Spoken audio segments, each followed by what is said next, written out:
பாரிஜாத மலர் இந்திரலோகத்திலிருந்து பூமிக்கு கொண்டு வரப்பட்ட திவ்ய தேசம் எது தெரியுமா?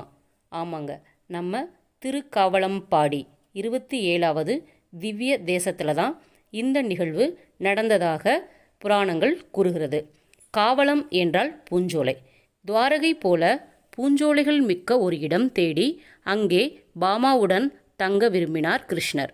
அப்படி அமர்ந்த இடத்தில் ஒன்றுதான் காவலம்பாடி.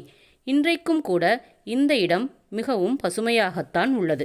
இந்த தலத்தை வட துவாரகைக்கு இணையாக தலபுராணம் கூறுகிறது.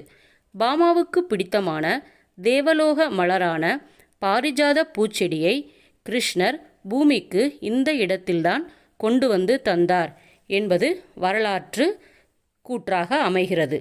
மேலும் இந்த பாரிஜாத மலரைத்தான் நாம் பவளமல்லி என்றும் கூறுகிறோம்.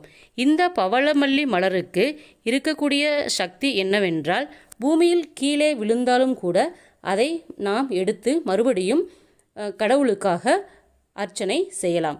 இந்த பாரிஜாத மலரை நாம் அர்ச்சனை செய்தால் நாம் செய்த பல ஜென்ம பாவங்களும் தீரும் என்பது ஐதீகம். இப்படிப்பட்ட இந்த பாரிஜாத செடியை நாங்கள் ஆண்டாள் அம்மாவனுடைய ஆடிப்பூர திருநாளான இன்று தேனி மாவட்டத்தில் அமைந்துள்ள செங்குளத்துப்பட்டியில் இருக்கும் ஆஞ்சநேயர் கோவிலில் இந்த அற்புதமான பாரிஜாத செடியை இன்று நாங்கள் நட்டோம்.